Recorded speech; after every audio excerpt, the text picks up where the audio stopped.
While most historical murder mysteries were solved not long after the crime was committed, sometimes it's left up to modern science and historians to determine how and why a person died.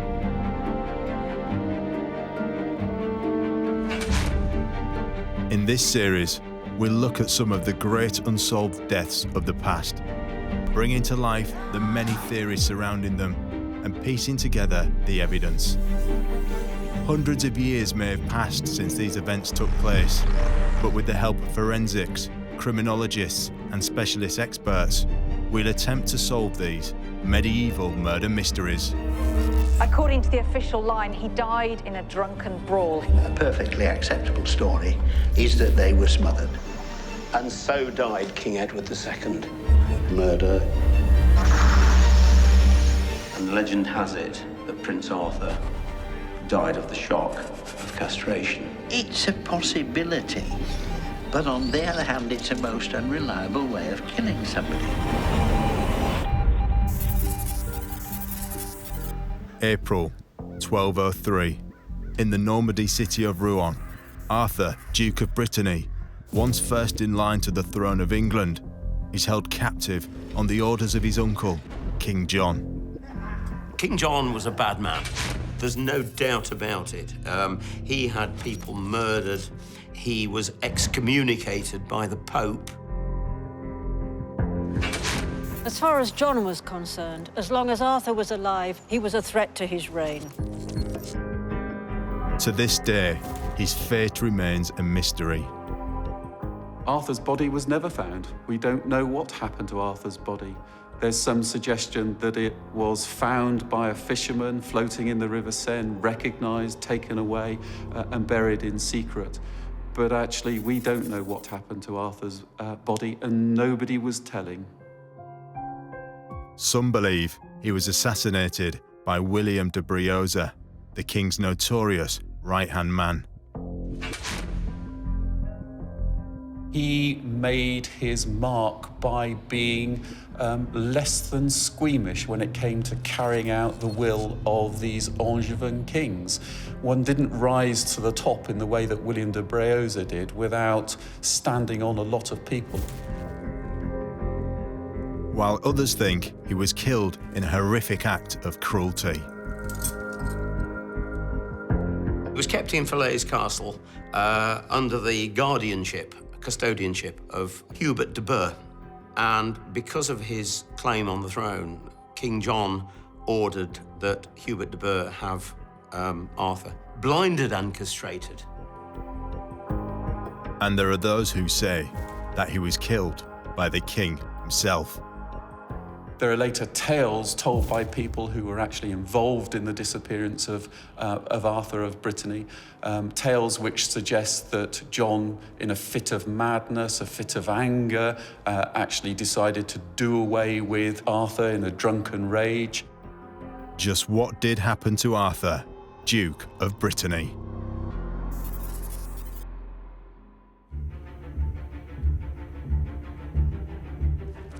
Towards the end of the 12th century, England was under the rule of Richard I. Known as the absent king, he spent only a small amount of time in England, visiting the country only twice in his adult life.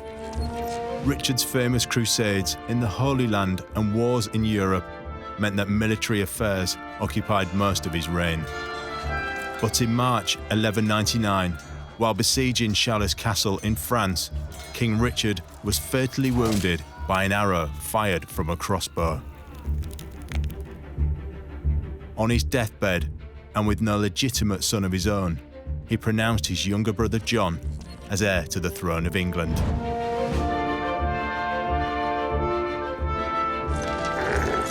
Other than blood ties, John had little in common with his brother Richard. He was a deeply flawed character who was prone to cruelty and violence. King John was a bad man. There's no doubt about it. He had people murdered. He was excommunicated by the Pope. He had 22 Welsh boys hanged from the ramparts of Nottingham Castle. But even though Richard had declared John as his successor, his brother was not the only person with a claim to the throne of England. If history had gone differently, then there's no doubt that Arthur would have been, should have been, King of England. Arthur, Duke of Brittany, was the heir to the English throne. He was second in line to the throne. His grandfather was Henry II. His uncle was Richard Lionheart, and his other uncle was King John, and therein lay all the problem. Arthur's claim to the throne was arguably stronger than John's. By rights, the crown should have gone to John's older brother Geoffrey, who was Arthur's father. But Geoffrey had died before Arthur was born, meaning the crown should have passed to his son. Geoffrey was the third son of Henry II and Eleanor of Aquitaine. He had died in 1186 in a tournament accident in Paris. Geoffrey's wife was pregnant with Arthur, and Arthur was born the following spring, so the spring of 1187. Richard died 13 years after his younger brother Geoffrey. But Arthur was only 12 years old at the time of Richard's death, and the king probably thought the boy was simply too young to rule. The question was, who had the rightful claim to the Kingdom of England? Was it Arthur as Geoffrey's son, or was it John as Geoffrey's younger brother? And opinion was divided. Arthur may have had a stronger claim, but he was still a child, spoke only French, and had never been to England. By contrast, John was a grown man who could speak the language and was seen as a better fit by the English barons. England chose John, but France didn't. Of course, we owned a lot of northern France in those days, and King Philip of France backed Arthur as King of England. King Philip IV of France refused to accept John as King of England. Instead, he gave his support to Arthur. Philip was keen for the French crown to regain the lands of Normandy and other areas that were under John's control. So, with King Philip's help, Arthur rose up against John in Normandy in 1202. Arthur raised a large army and laid siege to Mirabeau Castle, where John's mother, an 80-year-old woman, was actually in situ.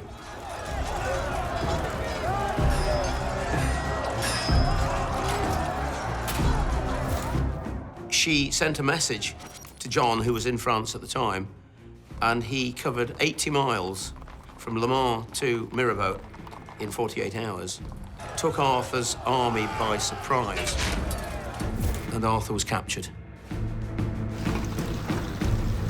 So on the 1st of August, 1202, Arthur was captured by John outside the castle of Mirabeau. And that brought him very much under John's control.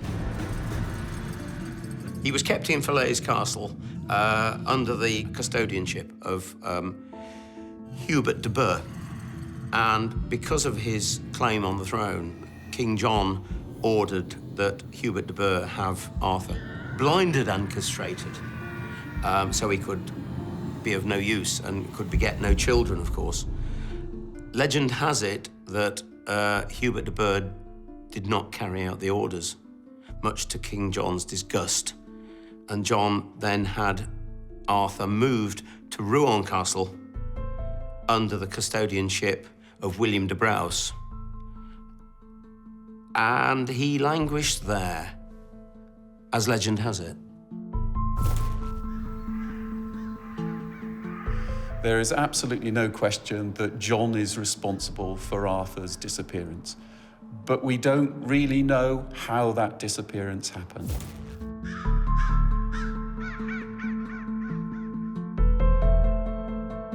It seems unlikely that he just vanished into thin air. But what exactly did happen to Arthur has been the subject of speculation and rumour for hundreds of years. Even by medieval standards, one theory surrounding his disappearance stands alone for its brutality. It's been suggested that on the orders of his uncle King John, Arthur was cruelly blinded and castrated.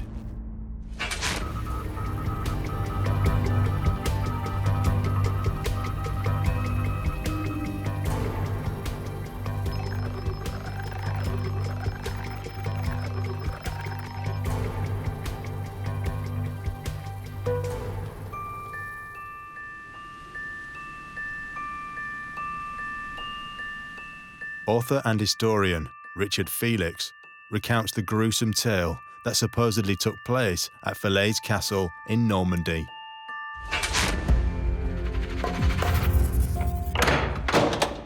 The new King John found his nephew, Arthur, Duke of Brittany, a real threat to his throne. So he had him captured and thrown into Falaise Castle in Normandy.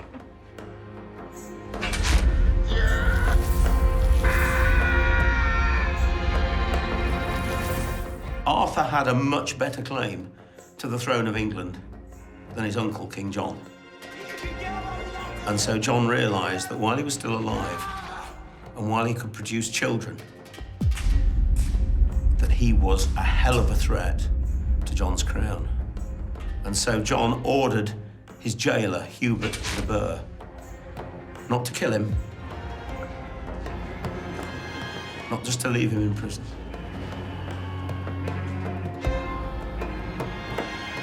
not just to blind him,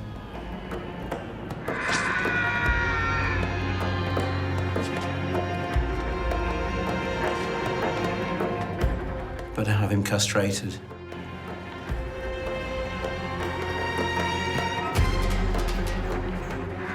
This was no form of surgical operation in those days.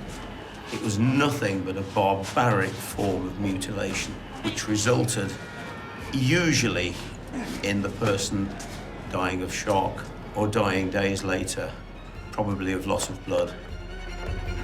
And legend has it that Prince Arthur died of the shock of castration.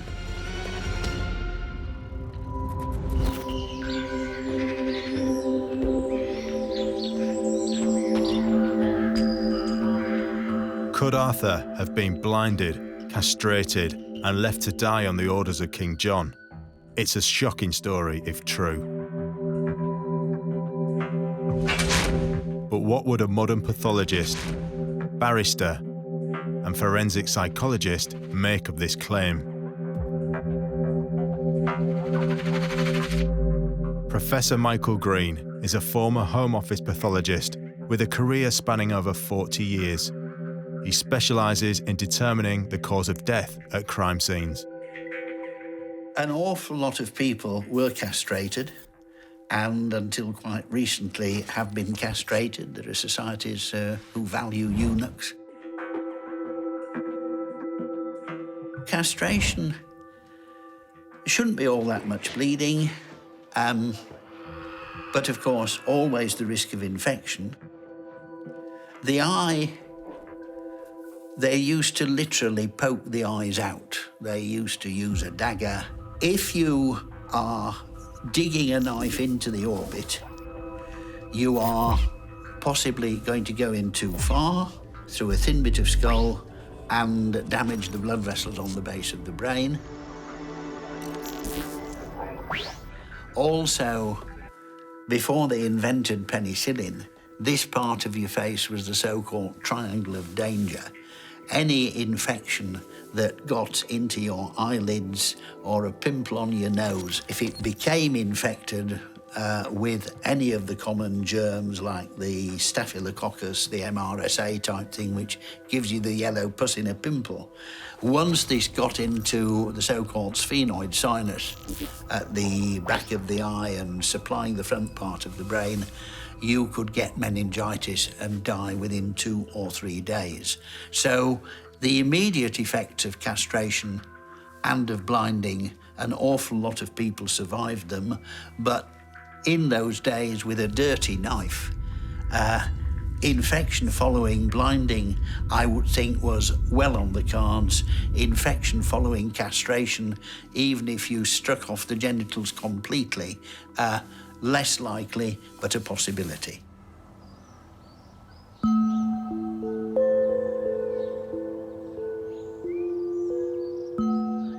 It must be remembered that a living Arthur was a permanent threat to John's reign. And as far as John was concerned, basically, Arthur had to go. And because John was John, and probably almost literally a psychopath, preferably go in a most hideous, barbaric way possible. Dr. Kieran O'Keefe specialises in forensic and criminal psychology. He tries to understand and explain the reasons behind criminal behaviour, such as murder, by putting himself in the mind of the suspect. If King John ordered the murder or committed the murder of his nephew, and in that it involved blinding him and castrating him, he would be sending a message out to people saying, look, you know, the eyes of my nephew, I'm going to remove those, I'm going to damage those in such a way that should he survive, there'll be no way that he can use these anymore. A slow, painful death, that it's not an instant death. Then you add to that the castration, and he's basically saying, look, again, even if he survives this, I'm showing you that I don't want his bloodline kept in any way. Andrew Rose is a former barrister and judge who's worked on numerous criminal trials. As both a defending advocate and prosecutor, Andrew specialises in piecing together historic evidence. Why somebody should choose to kill somebody they didn't like in a particularly unpleasant way can be for a variety of reasons. You would think that it'd be enough to get rid of somebody who didn't want, but no, they seem sometimes to want to take a perverse pleasure in being as cruel as possible, blinding, castrating, torturing in some way. It's an aspect of, very disagreeable aspect of the human condition. There are many cases where people have used extreme violence on victims for a variety of reasons, some connected with what might be regarded as insanity, some connected with just sheer bloodlust, something of that sort, something wishing to make a mark, wishing to make somebody suffer, these kind of things. It certainly isn't unknown.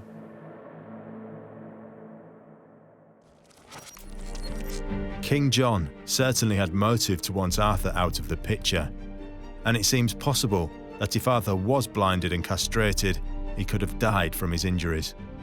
But with no corpse ever found and no eyewitness accounts, should we really accept this version of events? There were many occasions when King John had killed the people that stood in his way, and on those occasions there was one man who John could rely on to carry out his bidding. That man was William de Briouze.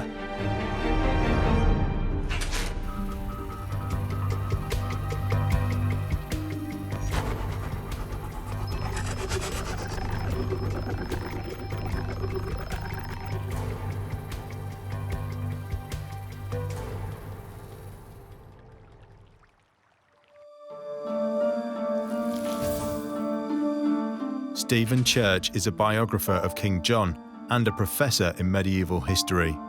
He believes that William de Briouze, John's right-hand man, was almost certainly involved in Arthur's murder.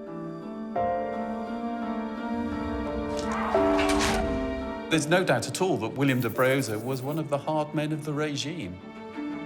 He was an adherent of Richard the Lionheart, very much trusted by Richard the Lionheart. He was a friend of John's whilst Richard was still alive. We're told that he had a role to play in making sure that John succeeded to England and to Normandy. William de Briouze was greatly favoured and trusted by King John. He'd fought many battles on the king's behalf, and his ruthlessness and appetite for violence gained him a fearsome reputation. William de Briouze was very handsomely rewarded by John. William de Briouze was in John's company throughout 1201, 1202, 1203.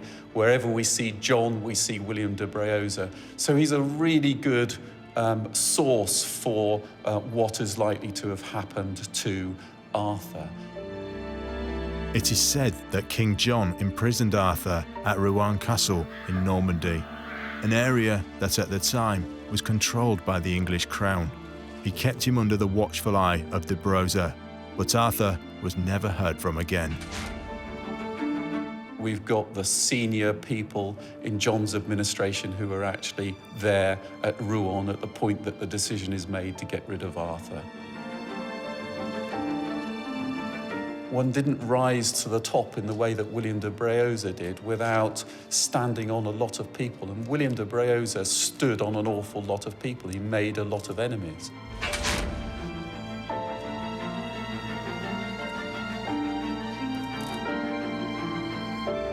William de Briouze was no stranger to killing royalty.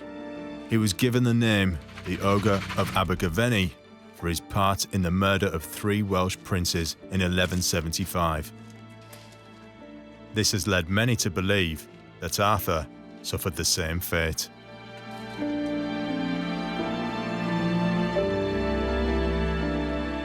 He made his mark by being less than squeamish when it came to carrying out the will of these Angevin kings.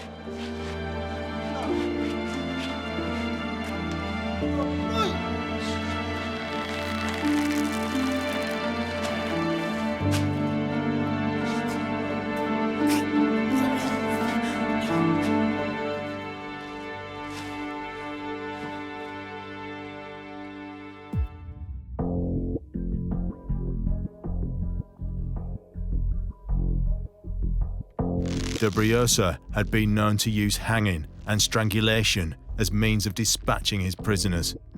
Could he have used this method to kill Arthur? Death by strangulation is one of the biggest problems, I think, that a forensic pathologist has to face.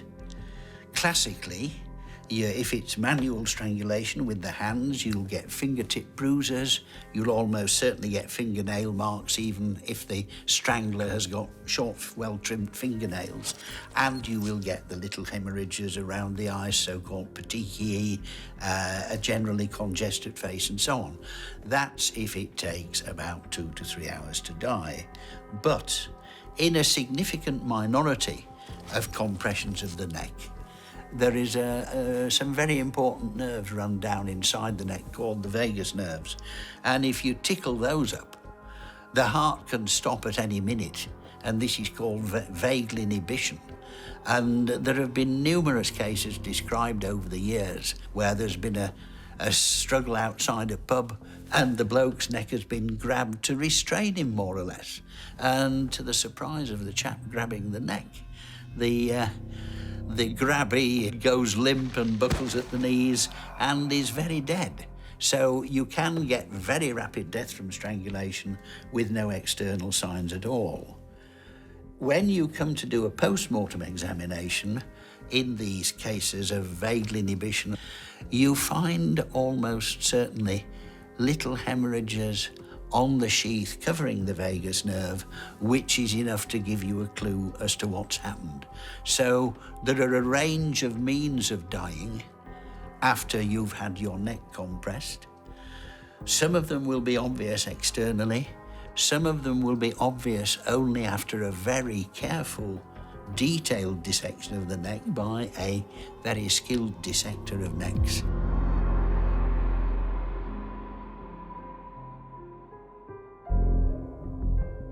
Would William de Briouze fit the profile of a man capable of murder?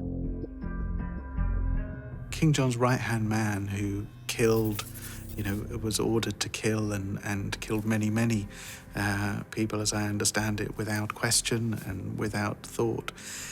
That sort of person, they could be a psychopath, but ultimately he's not really achieving anything. He's not getting into a position of power necessarily. I would describe him as a hedonistic killer. And by that, I mean, we look at different types of killers, and he's a hedonistically driven killer. So he's cold calculating, he potentially sees it as a job, but as a job that he loves. So he's killing purely for the pleasure of killing. With such a dark and violent past, it seems reasonable to assume that de Briouze murdered Arthur at Rouen Castle. But can we really blame him based purely on his previous actions? If somebody's suspected of crime, of course, the police authorities will want to look at their background, and if they've got form for assaults, battery, all sorts of things of that sort, that will be something which would add to a feeling that they may be guilty of the particular offence. But as a general principle, merely because you've committed offences of a broadly similar type before, it doesn't mean that you are ipso facto, as they say, for that very fact, guilty of the crime you're charged with. And the whole idea behind our trial system is that juries shouldn't be prejudiced, biased by something of that sort. Did William de Briouze kill the young Duke? He certainly seemed to have no problem committing acts of violence, but with no solid proof of de Briouze's involvement in Arthur's disappearance, we're unable to come to a conclusive decision. But there is one more theory about what happened to Arthur, as there's evidence to suggest that he may have been killed by King John himself.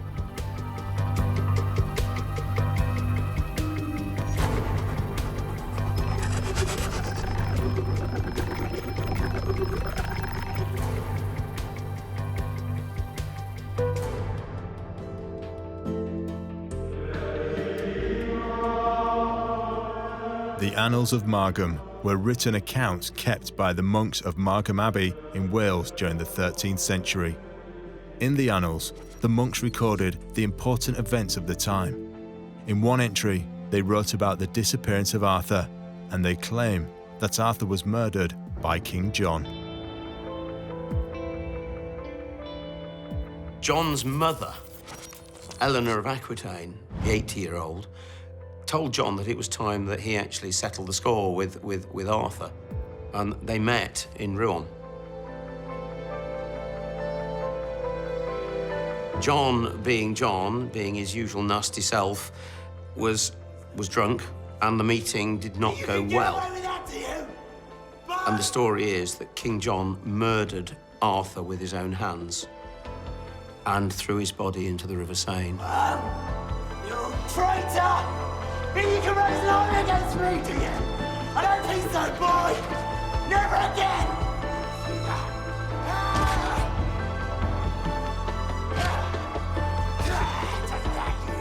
The body was later found and is buried, apparently, somewhere in France. And there is evidence to prove that that happened, because William de Briouze's wife, Maud, a few years later, actually accused King John of the murder of Arthur.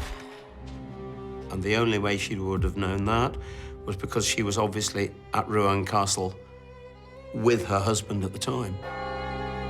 After Maud de Briouze made public accusations against the king, she, along with her son, were quickly arrested and imprisoned in the dungeons of Corfe Castle in Dorset. The murder of Matilda de Briouze is a very interesting case because she is clearly starved to death. Starved to death in one of John's prisons, starved to death as a result of John's order. And it obviously caused a great deal of shock throughout England. Not only do chroniclers notice it, but the king himself is forced to write an open letter in which he explains why he's moved against the Briouze clan. People are clearly shocked by this, by the way that Matilda de Briouze is treated. And they found the body of Maud and her son. She was actually lying part on top of her son, and she'd eaten part of his face. He obviously died first, and she tried to stay alive by eating her own son. And this was all due to the wicked King John.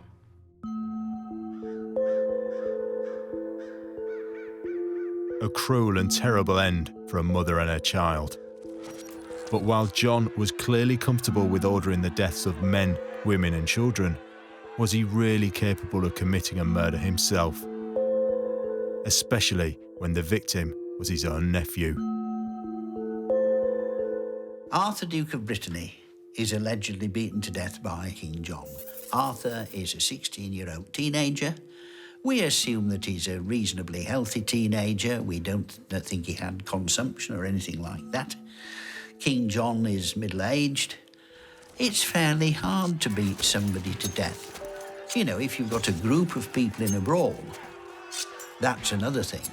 But you've got to kick them hard enough to rupture a blood vessel inside the skull or whatever, or you've got to kick them in the tummy and rupture their spleen or their liver, or even the gut at the bottom of the stomach, the duodenum.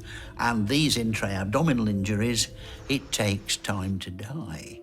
On the whole, I would suggest that this is a story to damage the good name of King John, not that he ever had one, but a beating of a 16-year-old. He's going to die in hospital 2 days later rather than die on the spot. But was John so threatened by Arthur's claim to the English crown that he would have taken matters into his own hands? People in positions of power, of course, have temptations to do all sorts of things because of the very fact of their power. And there's no question, I would think, that people who have great power can often misuse it and seek to cow and to terrify subordinates. And of course, in extreme cases, sometimes kill people that they don't want to have around. It's not impossible that John could have physically attacked his nephew. It very much depends, of course, on what we know about his psychological background and how he behaved in respect of other matters. But these are violent times. It's perfectly possible. Although a clever king would presumably ensure that somebody else did the dirty work for him, rather than getting his hands involved in the crime himself.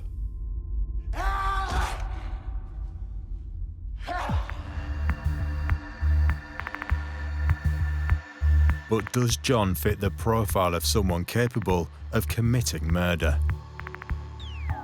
He has been exposed to violence. Also, there is this paranoia going on.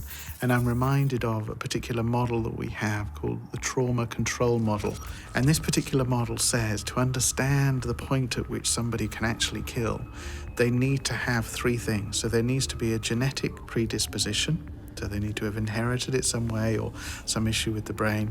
There needs to be a psychological aspect to it, a psychological predisposition in a way, and there needs to be a kind of an environmental one. Now, with King John, we might be dealing with a genetic predisposition. Certainly he came from a line within his family where there were others who were being violent. The psychological element would be the paranoia. Also, he may have been exposed to violence as a youngster, and certainly if he'd had any training at all as a youngster in terms of killing techniques and that sort of thing, that would have fueled the psychological element. The last one, in terms of environment, I would guess the primary thing when we think about environment is family dysfunction. So what was going on at a family level at a very, very early age? And I wouldn't be surprised with King John if we saw some very early separation. John's childhood was not a happy one. He was the youngest son of King Henry II, who gave John the nickname Lackland, because he joked there was no land left to give him.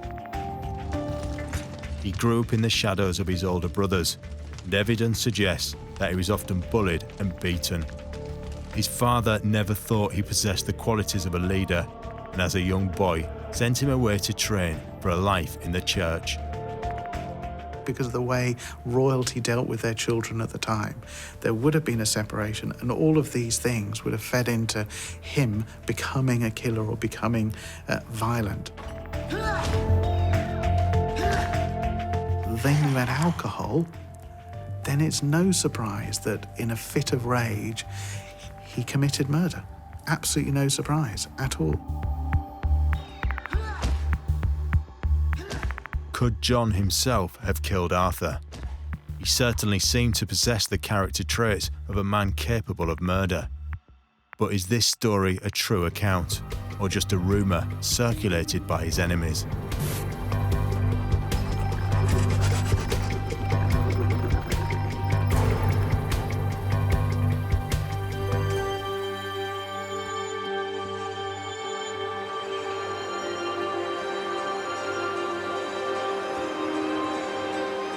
All experts agree that Arthur did not simply vanish into thin air. and was almost certainly a victim of foul play. But how he died and under what circumstances has been debated for hundreds of years. Did he die from his injuries after being blinded and castrated, as some people think? Could he have been killed by John's right-hand man, William de Briouze, as punishment for trying to claim the English crown?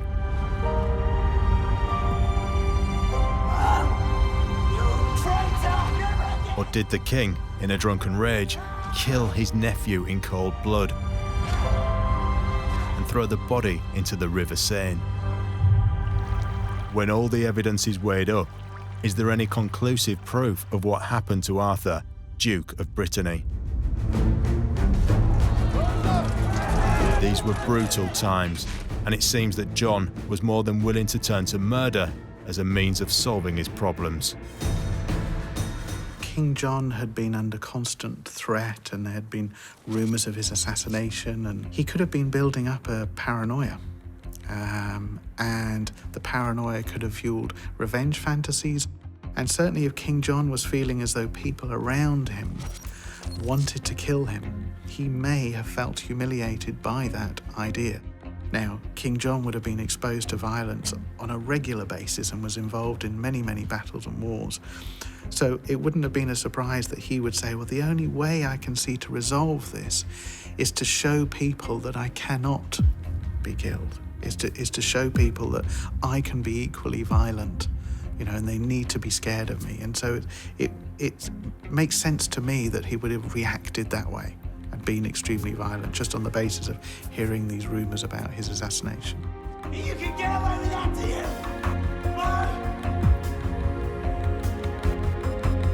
William de Briouze was a man with a dark past and a hunger for violence. There seems to be little doubt that he was involved in Arthur's disappearance. But did he carry out the killing himself? There is no doubt that William de Briouze played his part in Arthur's death. Whether he actually wielded the knife himself or threw Arthur into the Seine himself, I doubt. These sorts of things tend to be done by lesser individuals. But he was certainly one of the group of men who made the decision, made the political decision to get rid of Arthur of Brittany. If King John was involved in Arthur's disappearance, could he have been brought to justice? At the time of King John, of course, I mean, the king was there by divine right. It wasn't until poor old Charles I had his head chopped off that some people thought they could actually try a king, and so he wouldn't be liable for trial. On the other hand, of course, he would have to accept that there might be consequences with the church, which was a very powerful force in those days. But ultimately, who was responsible for Arthur's disappearance? The person who's responsible is John. It's very clear, and that's certainly the view that the French court took. Once they knew for certain that Arthur was dead, and they must have known in 1210 that Arthur was dead, because William de Briouze was in exile at the French king's court. Once they had that piece of information, then it was only a matter of time before they could use that against John. And the thing about the murder of Arthur of Brittany is it really does dog John throughout the remainder of his reign. In 1216, when Philip's son Louis has invaded England, one of his claims is that John has been condemned at the French court for the murder of Arthur of Brittany. Now, whether John actually performed the act or not himself is irrelevant. He was the person who ordered it. He was the person at the top of the regime. And like any modern war criminal, he has to take responsibility for any act that's done under his name. So there's no doubt at all that John is the guilty person.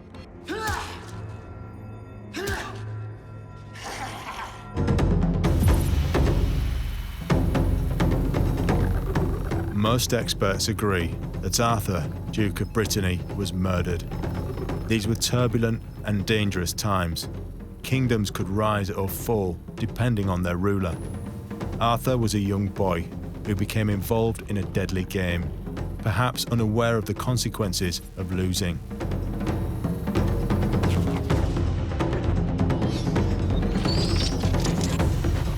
It's a gruesome tale, But experts tend to agree that while Arthur could have died from being blinded and castrated, it seems to be an unnecessarily complicated form of punishment, especially when there were simpler ways of making people disappear.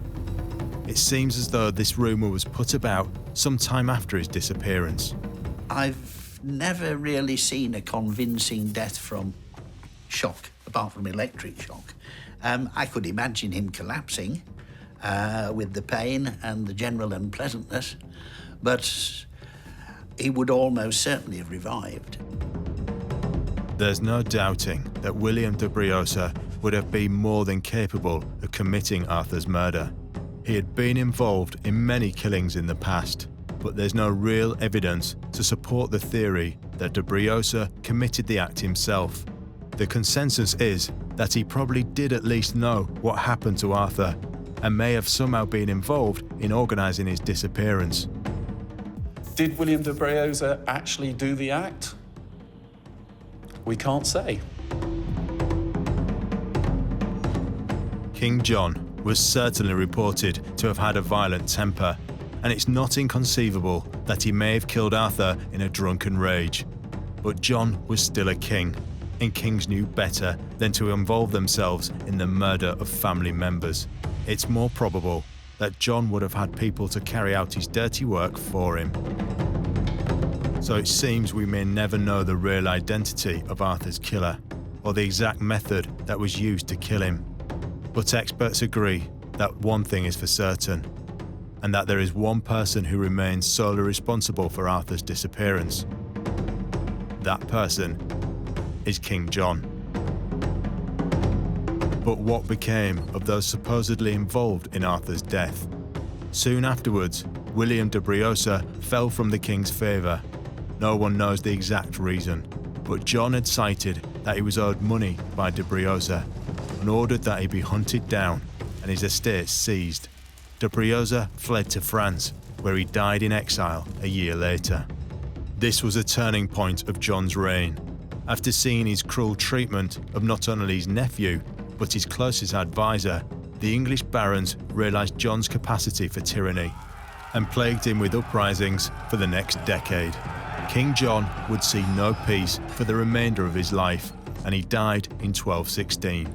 To this day, Arthur's resting place is unknown, possibly an unmarked shallow grave in Normandy, or maybe somewhere at the bottom of the River Seine.